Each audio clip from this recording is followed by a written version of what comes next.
Oh, Jesus, the dust.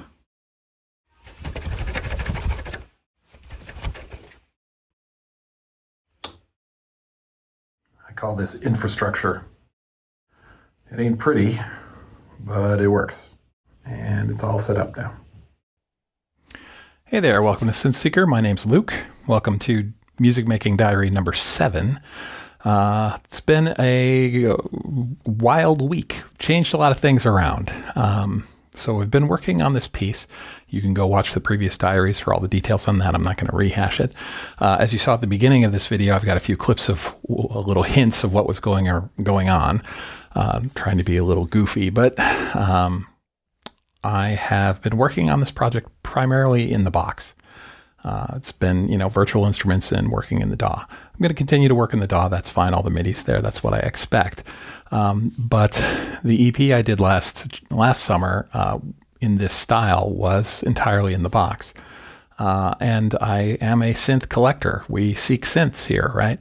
And so having them all, what had happened is the collection was basically on the racks, but wasn't wired up. And I had a sub-selection. I had 4 of my favorite synths that was wired up for the last few months.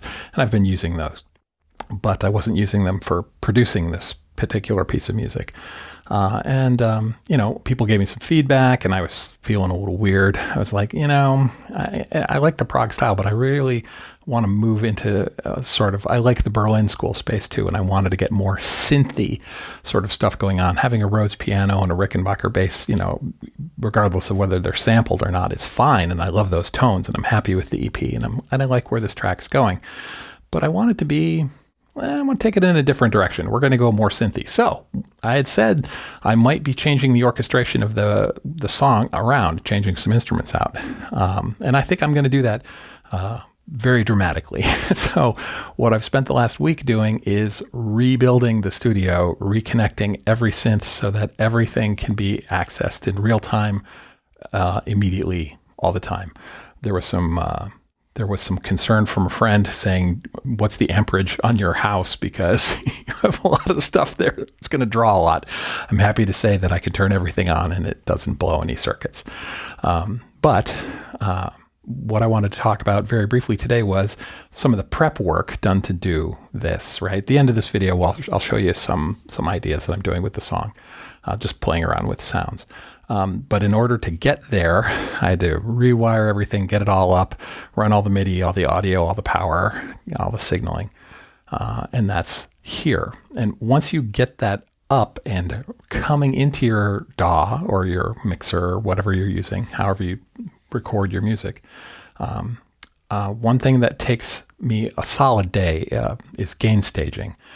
Gain staging means different things to different people, but in a nutshell, what I'm trying to do is I've got a lot of different kinds of synths, analog synths, digital synths, really inexpensive synths, really fancy synths.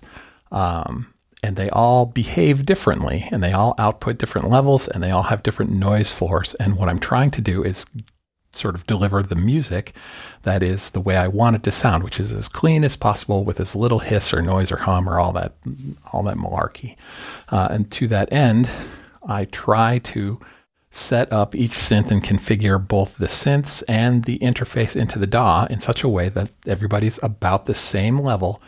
So the signal's all similar, and then the noise floor is as low as possible. And so that's what I'm doing here. I'm just going to take a minute or two to show you how I do it.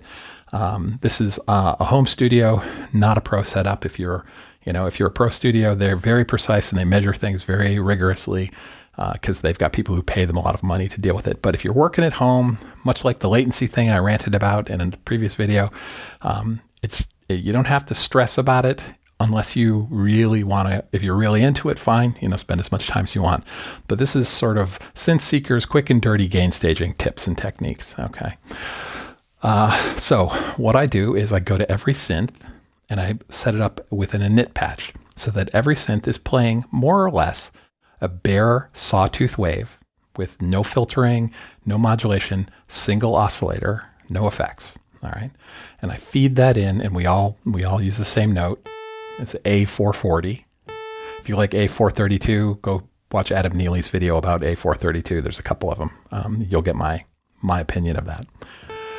So A440, doesn't matter, but pick a note and use the same note consistently across all the synths, okay? So this is a third wave, right? It's a wavetable synth, like a PPG, right? Styled after the PPG, but you can make it just play bare waveform, so. And if we look on the meter, it's coming in between 24 and 18 dB on the Ableton meter, right? And you can use whatever meter you want. You can use whatever scale you want. I'm not looking for a specific number. I'm looking for consistency across all the synths. I want all the synths to be in the same ballpark as far as what their level is coming into the DAW, all right? So here, the third wave, I've dialed it in to be between 18 and 24 dB on Ableton's meter here, okay? And if we go flip over to the Blofeld here, Blofeld as well. I want it coming in between 18 and 24, right? In Ableton, the meter, the brighter part of the meter, I believe, is RMS, and the top dimmer part is the peak, right? And depending on the synth, the dynamic range between peak and RMS is, up to you. Now, if we look at this, this is a touch low on the third wave. Well, you got to remember a few things. Since some synths are velocity sensitive, okay? So what I will usually do is I will go grab from my MIDI effects. I will go grab, I'll go grab a velocity plugin and I'll drop that in front of the synth and I'll dial it so that it's max velocity. There we go. Right? So at a velocity of 127, so banging that thing consistently across all the system, right? We want between 18 and 24. This is a little hot, okay? Now, within the synth, when you build this init patch, you're going to have to keep a few things in mind, okay? Again, this isn't super precise and you have to use common sense. That synth, the third wave, right? It has master volume, and then it's got a per oscillator level, all right? And it's also got a per layer level.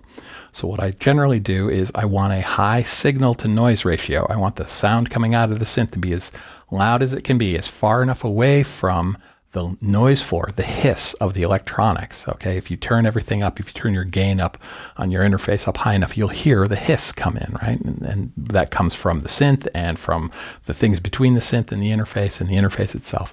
I want that hiss to be as low as possible, all right? So what you generally do to do that is turn the master volume of the synth all the way up. You don't want it to distort, but turn it as high as it can go. I'll tell you now, on all the synths I have, except for like 3, I can crank that 100% and it's fine. All right.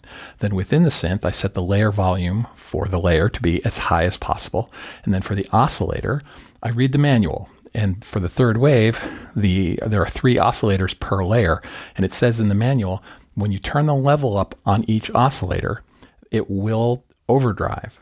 So you want to, if you're using a single oscillator, it is safe to turn it up all the way. If you're using 3 oscillators, you want to pull it back unless you want that overdrive sound, which is fine. Here, I want a clean sound, so I've dialed, I'm only using a single oscillator though, so I can turn that level all the way up. All right, that's specific to that synth, the third wave, right? So you have to use common sense and be aware as you're going through these synths what you're going to do. All right, so that's a little hotter than I want it to be, but maybe you can go between 18 and 12. That's fine. I like between 18 and 24. This is a little hot. What I'll do is I'll walk over to that synth and I will actually either bring the level, I'll start as deep as I can. So I'll probably bring the level of the oscillator down a little bit. But I could go adjust the trim on the interface as well, but I generally don't want to adjust interface trims down. I usually want to pull them up a bit. Now, if you're a sound engineer and you think that's wrong, tell me why, because I'm not sure. I'm pulling it up on the interface, at least on the interfaces I'm using. It raises the noise floor, but the noise floor is already so low, it's not noticeable. And I'd rather do it that way than on the synth. I want the synth like fully warm, humming as far as I can. All right. And so then I just go through all the synths, right? So that was a third wave. Here's a Blofeld, right? Between 18 and 24. Here's a Cobalt 8, right? So same note, A4, same waveform, no filtering, no effects, nothing like that. And I go through all of my synths and modify these things and get them all about the same place. I'm not super precise about it, right? I just want to ballpark it because as soon as you make the synth do anything, as soon as you apply multiple oscillators, the level's going to go up. As soon as you start filtering things, the level's going to go down. If you apply effects, the level may go up, it may go down, depending on what the effects are. So that's why we don't stress about it. We want it to be consistent in more or less the same area so that we don't have to get out of the flow when we're making music to say, oh, I got to go gain stage this synth. You can just get this done, save it as a template, save it in the configuration of your interfaces or your mixer, whatever, and you're good to go. All right. So I've done that. I've gone through all these synths. A few things to note. Read the manual on your synth, read the tech specs, and read the manual of your interface, because if your interface has balanced inputs, like it takes TRS connections and it says they're balanced, if your synth has balanced outputs, you want to use a TRS cable, right? A tip ring sleeve. It has two dividing lines on the plug. You want to use a TRS cable. Use balanced cables if your synth is balanced and the interface is balanced, right? And if it's not, don't stress about it. Use an instrument cable. You're ready to go. But I learned a few things while I was doing this. The Arturia Micro Freak is a mono synth that only has one output. And I just assumed it was unbalanced until I looked in the manual. And it's actually a balanced output on that synth, which is really interesting because there's a bunch of people online complaining that the synth's real quiet. And it's like, well, if it's a balanced output and you use an unbalanced cable, you're going to lose 6 dB or so of that signal. You're going to lose some signal. So that might be why a bunch of people are saying it's too quiet, because they're not actually using a balanced cable, a balanced connection to their interface or their recording device. It doesn't really matter. It doesn't make it sound worse. It just makes it a little quieter. But hey, you learn a few things. The other thing I've learned, and I actually knew this, I've known this for years, but just, it needs to be stated, Moog synths are really freaking hot, okay? When I have to turn their output back, like way back. Generally, they're at like 50%, because they just want to overdrive everything. Okay, so anyway. So I've got this all gain stage. I'm at a point where, okay, now I've got the synths in a happy place. All the levels are about the same. Now I'm going to go pull up that project we've been working on, and I'm going to spend some time playing with the synths and replacing the software-based synths, the in-the-box synths, with the external stuff. And we'll see how that goes. There are annoyances in doing this, right? If you're using analog synths, I'm going to run into annoying tuning problems, like because synths are going to drift out of tune. I'm going to have to get them in tune repeatedly over time. Every time I open the project up, I'm going to have to probably retune some analog synths. So there's an argument that you could say, oh, well, that's that analog sound and it's great. From my perspective, if it's more than a couple cents out of tune, that's not awesome analog goodness. That's annoying analog drift. Okay, so there's my vote for digital synths, but I have both. I'm going to deal with both. I will talk to you later, and I'll come back and show you what I've been doing. Okay, we're back. So let's see. The title of this video is Music Making Diary 7 with the subtitle Mistakes. Right? I'm not actually sure what the subtitle's going to be, but there's going to be something in there about learning from our mistakes, or how when experiments don't work the way we expect them to, that's where we learn the most. So what are we learning here today? Well, a couple things.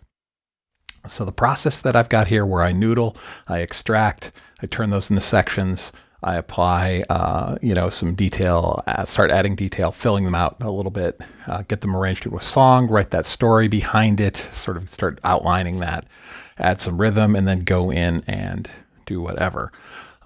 That is a good process, and that works for me. But when that comes to the step I was trying to do this week, which is, okay, I'm going to go change the orchestration. I'm going to change the instrumentation.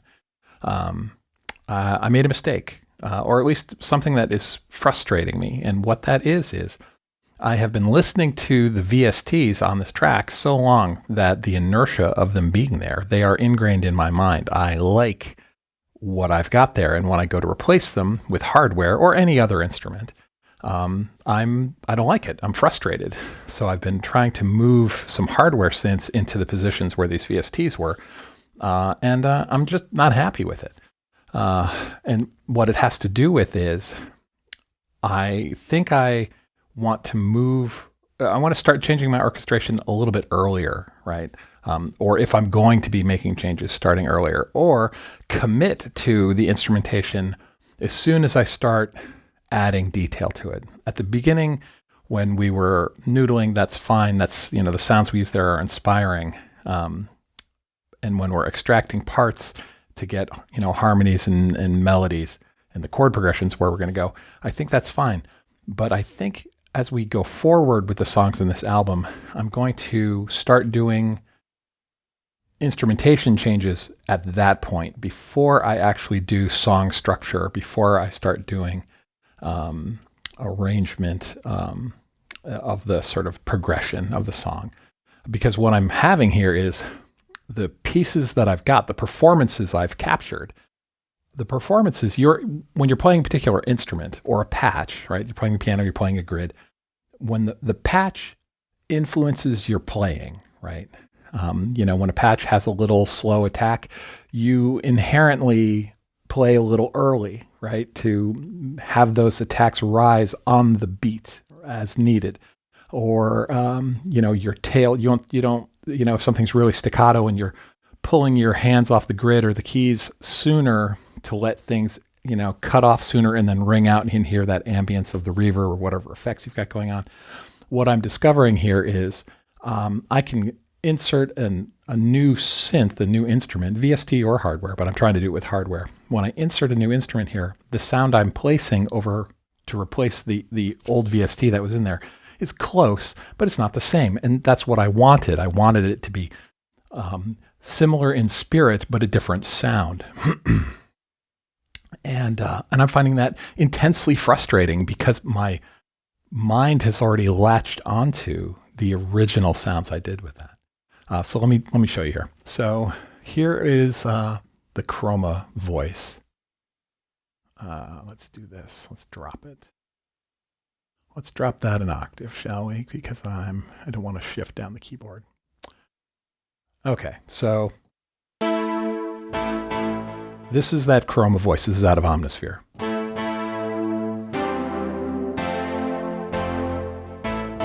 Right? That is the Chroma Polaris voice.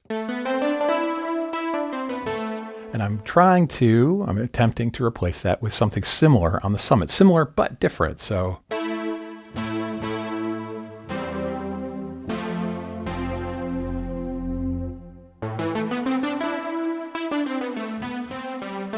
I like that sound as well. And it's, get your jokes out, it's hornier, brassier than the other a little bit. Right? As opposed to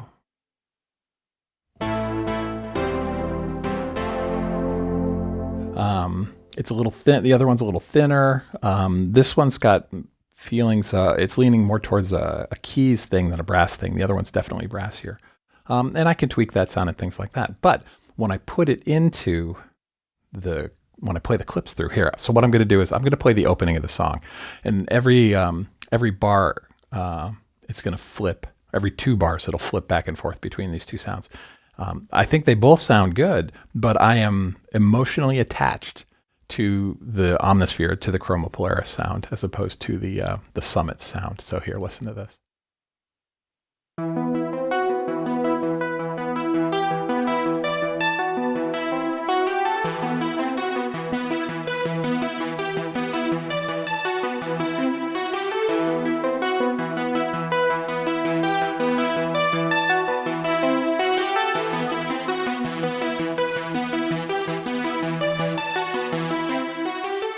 Right. So, what's the difference between the two sounds? They are very different. The Summit one is brighter, brassier, sharper attack and release. The Rhodes, the Chroma is got a softer attack, definitely. It's a little bit more muted. Now I could go tweak the synth and try and match them up, but that's really not my goal. I wanted to play and find other sounds that I could replace that with, because I thought it would be more interesting. Maybe I want to layer them. And so my mistake here is in thinking I'm going to swap some instruments one for one, right? That might work and it might not. This is an example where it doesn't work, right? So the point of this diary is to show you my process, and so you can see what works and what doesn't work for me, and maybe that inspires you or not. Well, here's something to learn from. If you do a lot of development of the piece, the sounds you're using in that development may get ingrained into your brain, and then it makes it hard to change later, right? Which, from a hello, Captain Obvious sort of perspective, well, yeah, duh. But we fixate on a thing, right? This week I've been fixating on, I want to use hardware for this, but I wrote it all in software. So rather than beat my head against a wall, I like the piece. I'm going to leave this piece in the box. And what I'm going to do is I will finish this piece. I'm not sure what I'll do. I'm either going to finish, I will definitely finish the piece, but I'm either going to continue with the efforts for this week working on the piece in the box. But honestly, now that I've got the hardware stuff up and running, I'm having fun doing sound design and playing with synths. So I may try and disconnect my brain from this initial piece and just save it and let it, marinate in its juices for a little while in the back of my head. I'll continue the diary, but maybe I'll start working on the second piece, but I'll focus on hardware there. So we'll see what happens here. But yeah, so, I like that sound. Right? But I also like this.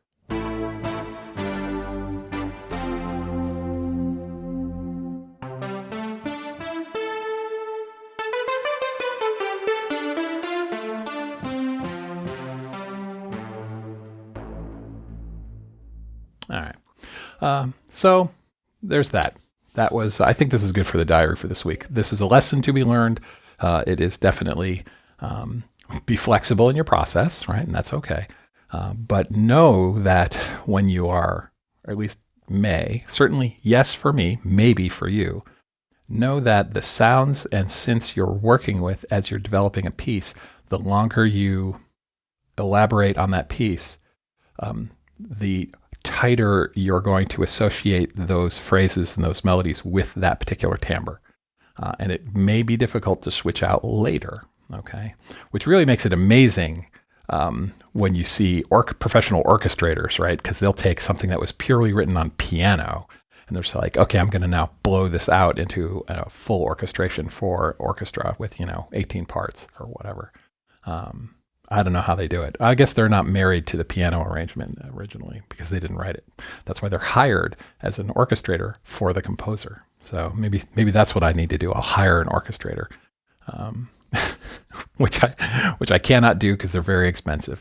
But anyway, hey, thanks for hanging out with me. This has been a learning experience this week. Not a lot of music, but I warned that up front.